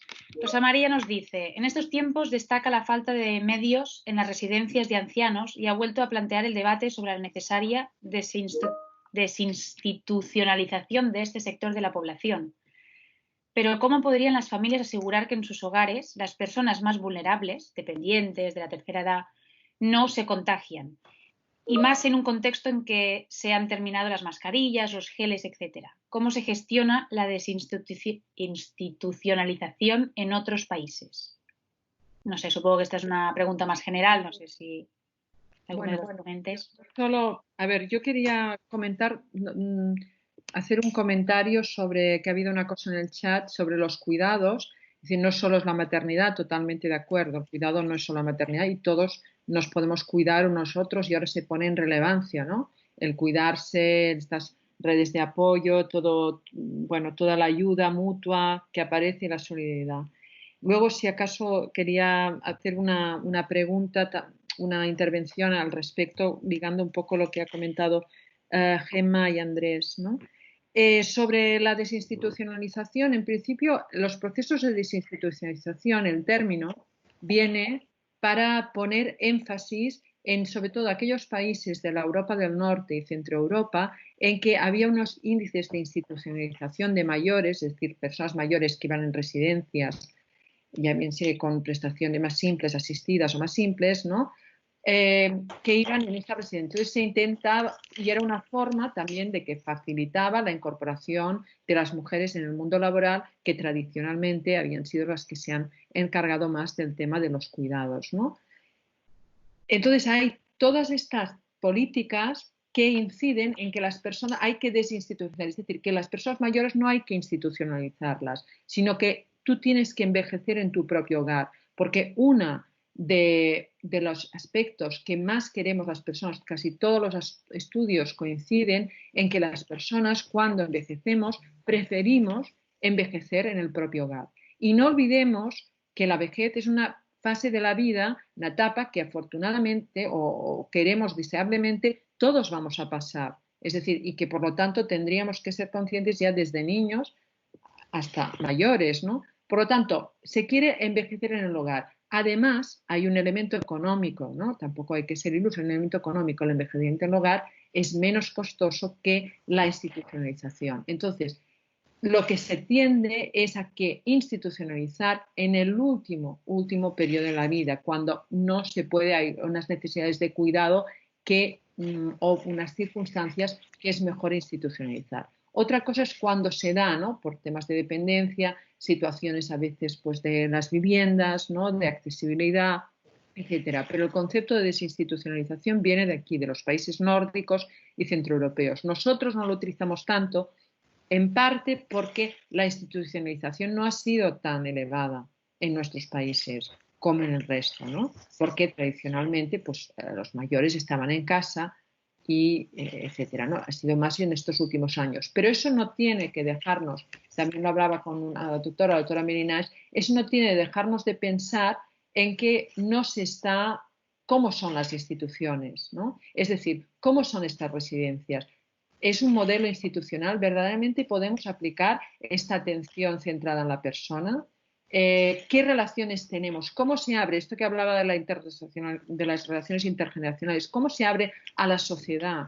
También en el proyecto Socatel desarrollábamos una app en uno de los resultados para el aspecto social. ¿Cómo segregamos, ¿no? a las personas? Verdaderamente, si esto lo hiciéramos con otro grupo de edad o con otras personas, ¿qué diríamos de que estar segregados? Por el mero hecho, pues que no somos productivos o no aportamos en la sociedad y bueno, cada uno tenemos como mucha vida, ¿no? Entonces, bueno, perdonar que me haya extendido, pero creo que esto es importante. Muy bien, gracias. Y hay otra pregunta que va un poco con la línea, no sé si queréis resolverla o quizá haya quedado resuelta, que es Visto que la gente mayor muere masivamente en residencias, pero también solas en sus casas sin poder salir por temas de accesibilidad y sin redes de apoyo estable, ¿es mejor institucionalizar o desinstitucionalizar? Eso es complicado. A ver, yo lo que quería decirlo, uno un poco con el elemento de que hablaba Gemma, de los propietarios, es que, a ver, hay un trabajo muy importante de los trabajadores y las trabajadoras sociales y de servicios sociales. Es decir, que no haya habido coordinación o que no tengan no se les dote de la parte sanitaria, no quiere decir que no haya un trabajo muy loable y con mucha carga de voluntarismo, porque de hecho se cobra muy poco, y en todas estas personas. Entonces, decidir si una persona hay que institucionalizarla o no es un trabajo complejo que se decide entre los trabajadores sociales, la persona, a poder ser, y la familia. Por ejemplo, un ejemplo rápido. Si una persona tiene una fractura y le ingresan en un sociosanitario, ¿no?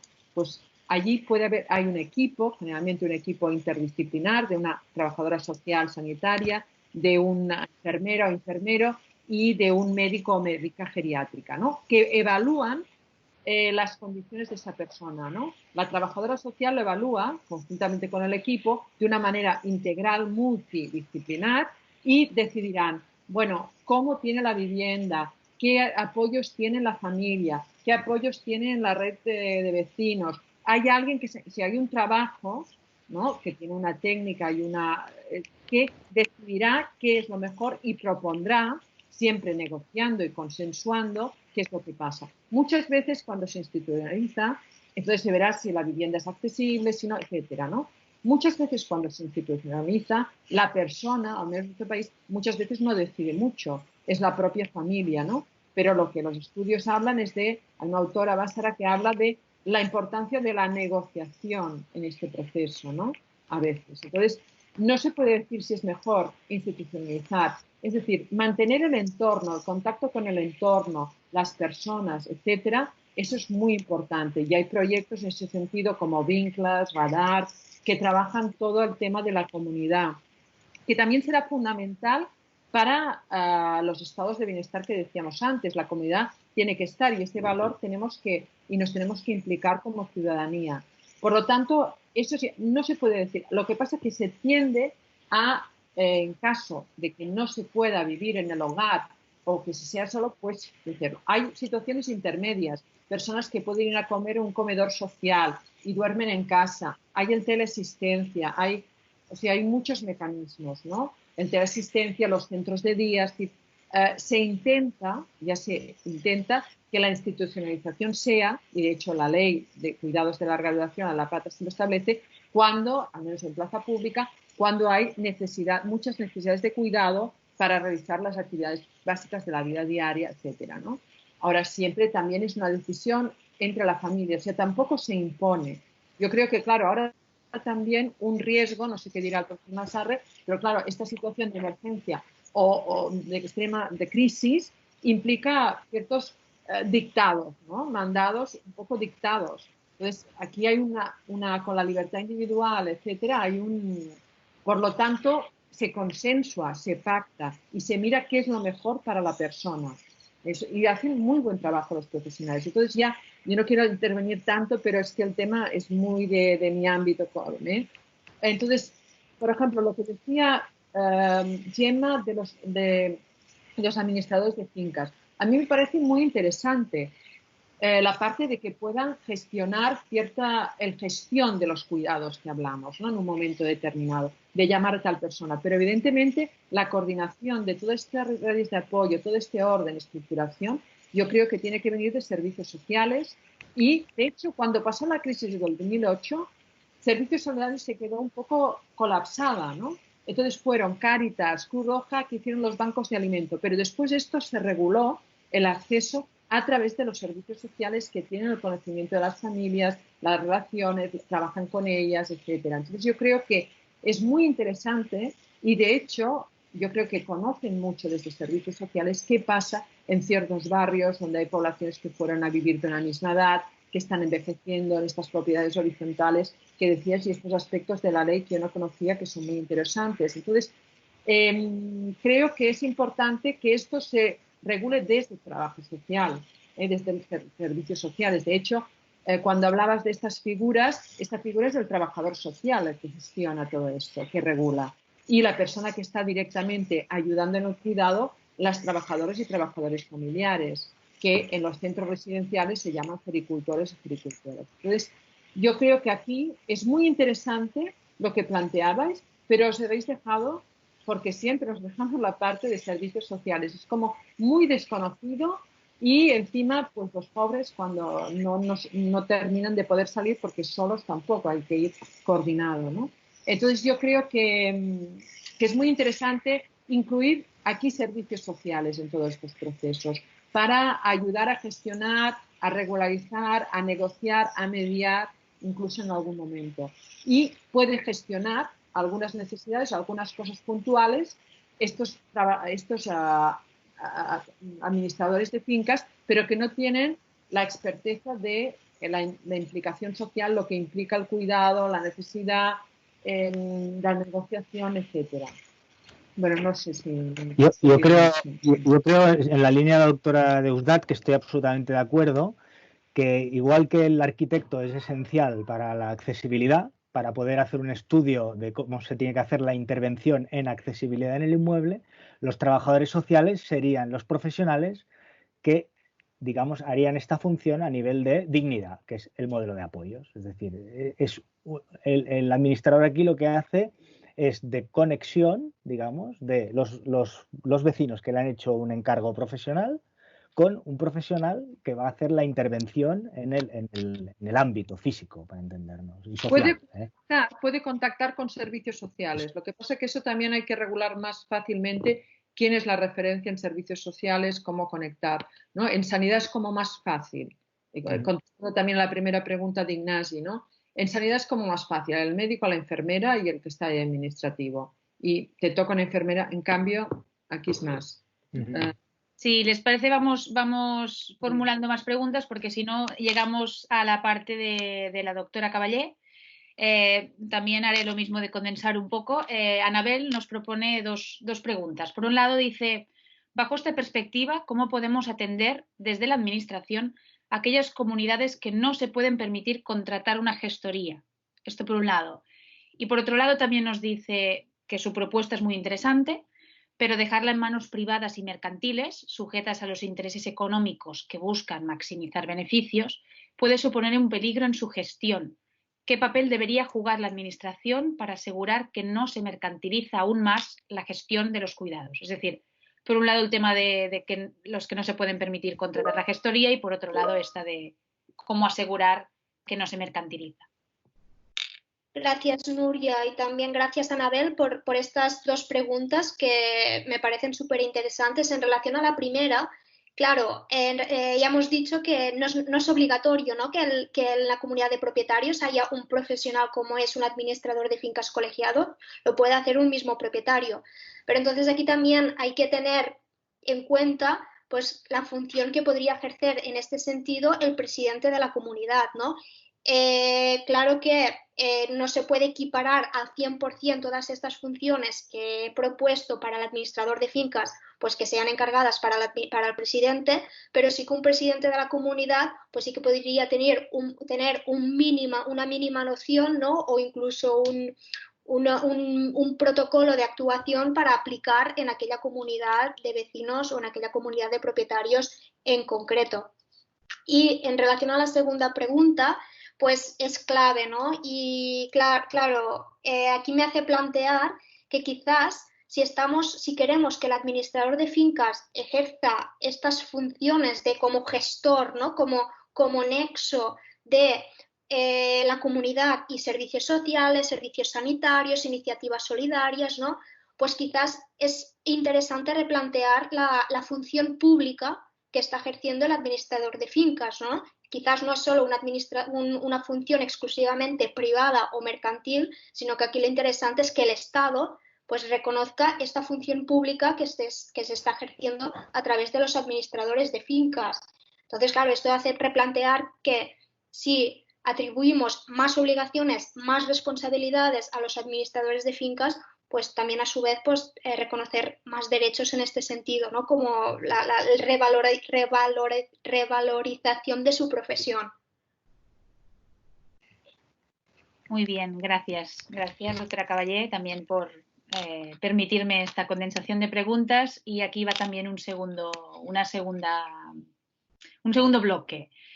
Por un lado tenemos dos comentarios. Por un lado, Alberto nos dice que los administradores de fincas deberán contar con un equipo integral, con trabajadores sociales, etcétera. Nos dice Ignasi también que sería interesante plantear deducciones fiscales para los administradores de fincas que optaran por este modelo y así estimularlo. Y también Ignasi nos hace una pregunta concreta, que es: ¿la experiencia que adquirirán los administradores de fincas durante esta crisis podría ser una herramienta para ellos mismos para revalorizar su profesión con comunidades de formación e incluso de crecimiento de negocio? Y tenemos un apunte final de Jordi que también nos dice que a esos efectos podemos distinguir entre comunidad de propietarios y comunidad de vecinos. Gracias, Nuria, y gracias también a todos por estas preguntas. Bueno, yo me pronuncio en relación a los administradores de fincas y creo que la matización esta de comunidad de propietarios y comunidad de vecinos es importante, ¿no?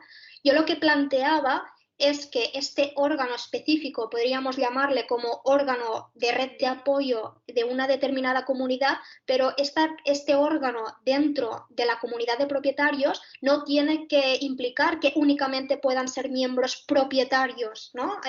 Lo mismo que pasa con la junta de propietarios, que solo puede estar formada por los propietarios, sino que este órgano de apoyo pues podría estar perfectamente formado por todas las personas que viven en aquella comunidad y que voluntariamente pues quieren participar, colaborar en esta red de apoyo de forma con independencia de la tenencia que tengan, ¿no? Con independencia de si son propietarios o si son inquilinos, ¿no? Simplemente pues que haya un órgano más para todos aquellos que voluntariamente quieran participar y sean sujetos activos, es decir, que ayuden, o sujetos pasivos, es decir, que reciben la ayuda, pues puedan formar parte de este órgano. Y la otra pregunta, el otro comentario que me planteabas era en relación a la función, ¿no? Sí, la experiencia que adquirirán los administradores de fincas durante esta crisis podría ser una herramienta para los propios administradores para revalorizar su profesión. Sí. Oportunidad de formación, incluso crecimiento de negocio. Sí, básicamente, bueno, para los administradores de fincas, esta crisis, pues, a lo que ha salido de forma espontánea, de forma altruista en las comunidades, pues ¿por qué no los administradores de fincas pueden tener un rol aquí en ordenar de algún poco, ¿no? Gestionar, no hacerlos por ellos mismos, sino gestionar y ordenar todos estos servicios y todas estas iniciativas que han ido saliendo en las comunidades. No sé si Andrés Labella quiere añadir algo en este sentido. Estoy de acuerdo en este sentido, pero yo creo que no es solo el volumen de negocio, sino la calidad del servicio. No tanto conseguir más clientes, sino dar un mejor servicio y fidelizar y garantizar que la calidad de vida de las personas que viven en esa comunidad es más digna. Muy bien, pues llegamos a la última pregunta antes de las 8, que es la hora. Quería añadir una cosa, si me permites un momento, lo que ha dicho Gemma sobre que todo el mundo se podría unir a estas redes comunidades me ha parecido muy interesante, y redes de apoyo en la comunidad horizontal, es decir, que podía estar gestionado, pero que la gente podría unirse, organizarse, y se podrían organizar, pues bueno, desde socialmente, a través con el apoyo de servicios sociales. Me ha parecido muy interesante, muy importante. Gracias. Y sí, la pregunta final, ¿no? Para finalizar y a modo de conclusión, y así que aquí sí que pediría un poco de brevedad a cada uno de los ponentes, si en 30 segundos me pudieran responder más o menos a esta reflexión, ¿no? Dice: ¿cómo piensan los ponentes que juega la falta de accesibilidad universal a las viviendas en las devastadoras consecuencias del COVID-19? Muy brevemente, antes de concluir, que tendríamos que ir cerrando ya. Yo simplemente pienso que, a ver, los que tenemos una casa o que vivimos una vivienda con espacio somos unos privilegiados. No me quiero imaginar 6 personas en 50 metros cuadrados, problemas de abuso, problemas de violencia. Ya he dicho que, bueno, estar solo es como minimizado. O sea, la empatía que tenemos, o las personas que han muerto solas, que no han podido despedir, etcétera, ¿no? Entonces, la accesibilidad, aquí yo pienso que el derecho a una vivienda digna, aquí se ha puesto en evidencia. Yo diría muy breve que, en resumen, hay 3 pilares fundamentales que no perdemos nunca de vista, que son la dignidad, el derecho a tener derechos, la igualdad, el no ser discriminado por ninguna condición, y la accesibilidad, es el derecho a poder acceder a todos los derechos en las mismas condiciones que otro. Y, como reflexión final, si ahora hemos estado 15 o 20 o un mes confinados, podemos experimentar lo que sienten las personas que están confinadas constantemente en su casa porque no pueden salir.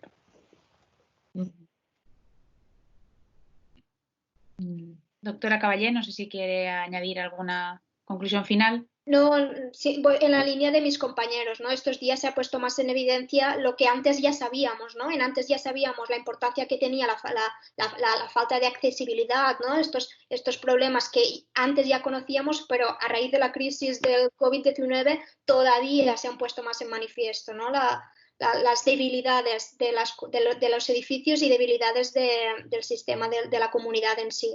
Nada más que añadir. Muy bien, pues muchas gracias a los 3 ponentes, también a todos los asistentes que nos han acompañado durante este rato, y simplemente me queda dar las gracias, y creo que se merecen un aplauso los ponentes. Podemos ahora sí activar los micros para darles un aplauso. Muchas gracias por las preguntas. Y les esperamos en el siguiente webinar. Muchas gracias a todos por su asistencia. Gracias a ti también, Nuria, muy bien moderado. Muchas gracias, Nuria, un placer. Gracias. A vosotros. Adeu.